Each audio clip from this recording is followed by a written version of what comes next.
Assalamualaikum dan salam sejahtera. Saya Muhammad Syafiq bin Cik Ros dari nombor metrik saya 15EP20F2005. Saya Adi Syamizan bin Hamdan. Nombor metrik saya 15TT20F2081. Lecturer kami adalah Kalimah, anak perempuan Paman, dan tajuk kami adalah fungsi komponen dalam litah. Hari ini kami akan menerangkan nama, simbol dan fungsi umum komponen elektronik. Seterusnya, bagi komponen elektronik yang pertama iaitu perintang tetap. Perintang tetap mempunyai fungsi untuk mengawal pengaliran arus dan mendapatkan sesutan voltan dalam litah. Seterusnya, ia juga digunakan pada radio, televisyen dan amplifier.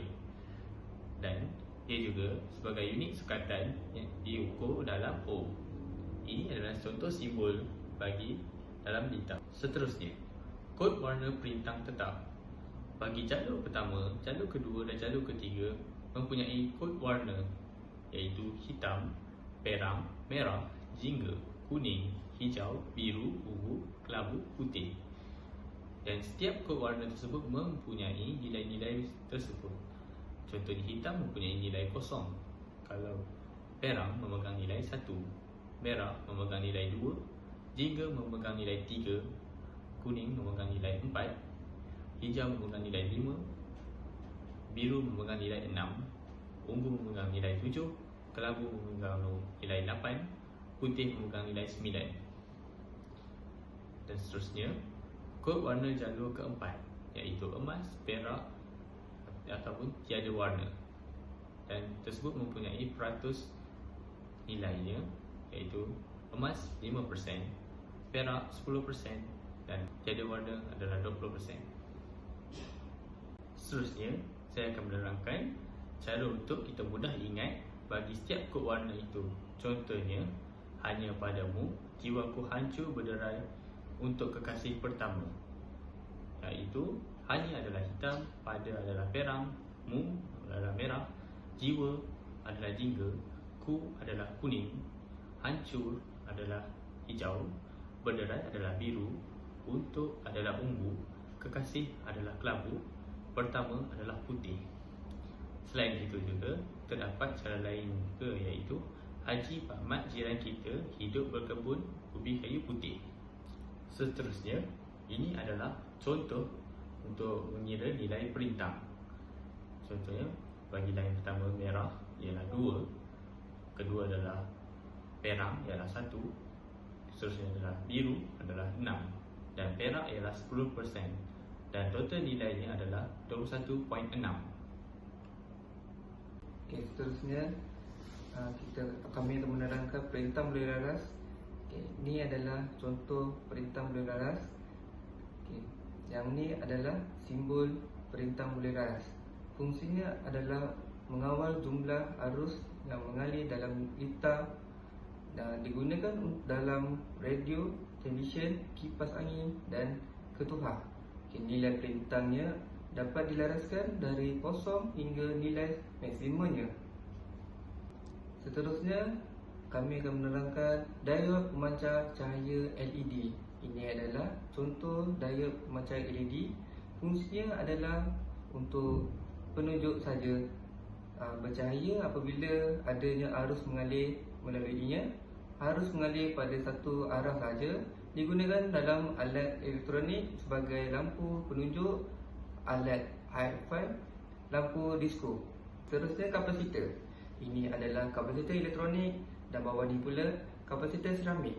Okay, ini adalah simbol kapasitor elektronik dan bawah ni pula kapasitor seramik. Adalah untuk menyimpan dan membuang caj elektrik sebagai penstabil voltan dalam litah. Seterusnya, saya akan menerangkan tentang transistor. Transistor, gambar rajah di atas, anda boleh nampak reka bentuk, contoh reka bentuk transistor. Dan transistor juga mempunyai dua jenis, iaitu NPN dan PNP. Fungsinya adalah untuk meningkatkan voltage, arus dan kuasa serta sebagai switch kawalan. Ia juga digunakan pada radio, televisyen, komputer dan sebagainya. Seterusnya, perintang peka cahaya.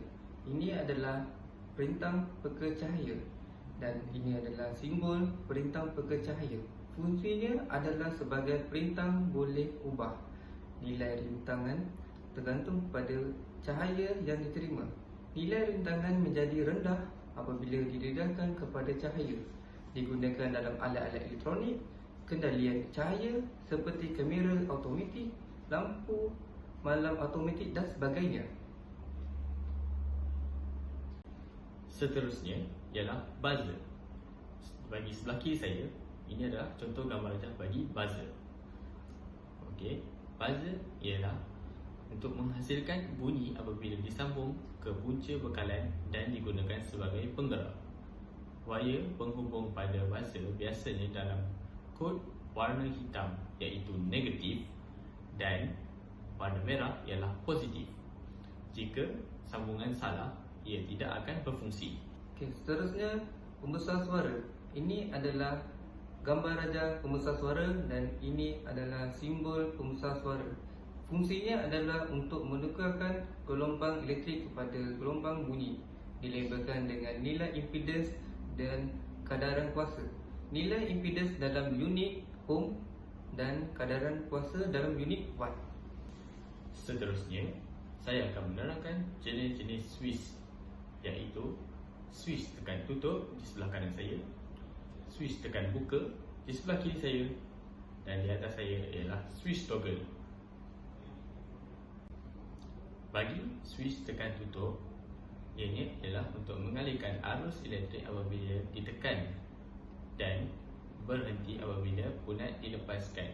Bagi contoh gambar rajahnya di sebelah kanan saya ini.